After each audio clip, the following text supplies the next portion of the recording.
Hello, welcome to the Real Podcast. My name is Bryce Bingham. I am the host of the Real Podcast, Everything Real Estate.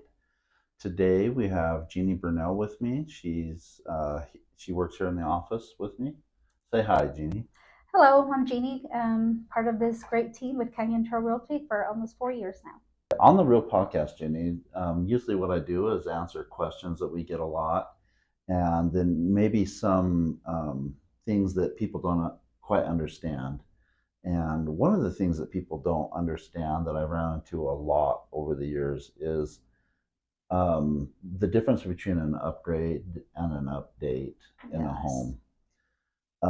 The reason that this is important is because of the fact that upgrades and updates can both affect the value of your home. So, one of the things that we'll run into when we are selling real estate is people will come to us and say, okay, we did a whole bunch of upgrades, and then they end up telling you like, okay, we put new countertops on, and we put carpet in, and maybe a water heater or something like that. But to me, these are all kind of maintenance things. I mean, you have to spruce stuff up every once in a while, and plus, like, your carpet will tear and eventually wear out, and you have to update that. What are your thoughts on that? No, yes, I totally agree with you on that. I feel like a lot of the things that people are doing is that the repairs that they're doing are stuff that the property or the house needs to keep in value. It's the stuff that, like a new roof, sometimes it's a maintenance, or a fresh paint on a wall is also is to keep the house maintained. It's not necessarily increasing the value of the property. Yeah.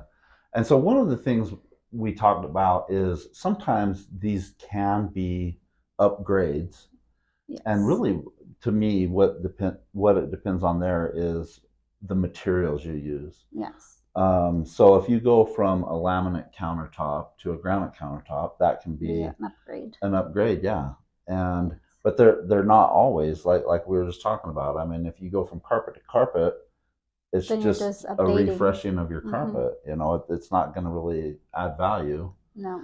One thing that we had talked about is that although it doesn't necessarily add value to, like, say, put new carpet in, it usually doesn't if you're going from carpet to carpet, but it can, in the sense that it makes the house lendable.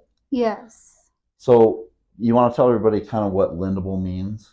You want to have your home livable and lendable, where it opens your bigger pool of your buyers.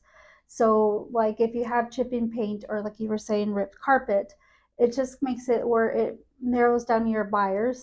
Making it lendable is by keeping your house maintained, so it opens a bigger pool for buyers, because you're going to have most of the buyers are going to be either first time home buyers, which they're going to either be qualified for FHA or a government loan. So if you have your chipping paint, or if your roof is needs repair, it's going to make it hard for them to um, get approved for a property like that. Versus if it's already maintained, it's going to open more doors for more buyers.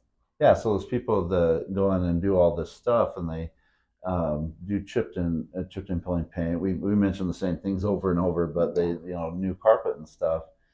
That, like you said, that opens that pool to the buyers. And so what that means is a lot of people don't understand that they come in and they get qualified, but the house has to qualify too. Yes. And so the more money that you have down, and say, for instance, you have a conventional loan, the house, the easier it is for the house to qualify. But on these government loans, I mean, they can't have, like, the carpet can't be ripped because they call that a trip hazard. Yes. But also they want it to be well maintained because you have less into that.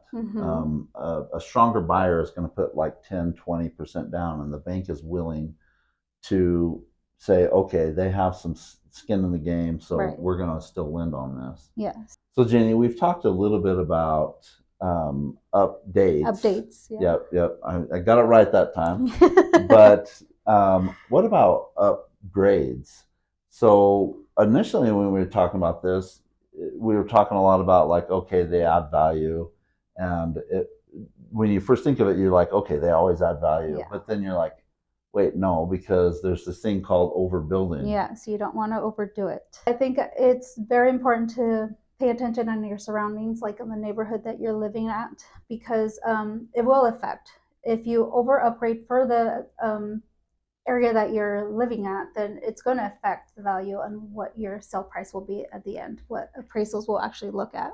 Yeah, and that's, I mean, you see that all the time. I mean, Mm-hmm. I remember it was years ago now, but I was walking through a house, and it was in a pretty decent neighborhood.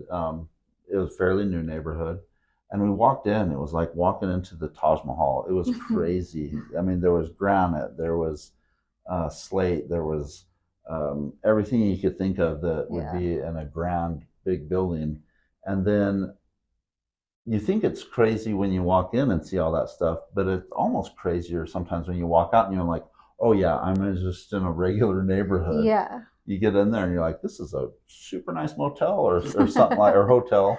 And then you walk out and it's kind of underwhelming. And so Yes. that's what we mean about, you know, some of those things that you just want to do for yourself. If you, yeah, Exactly. Not for okay. a resale. So when you're thinking of doing some of these things, you got to remember that sometimes you're going to do it just for yourself if you really want to do it, because Mm-hmm. they won't add that value if you're not in the No. right neighborhood. Yes. So Like you were saying the last podcast, location, location, location.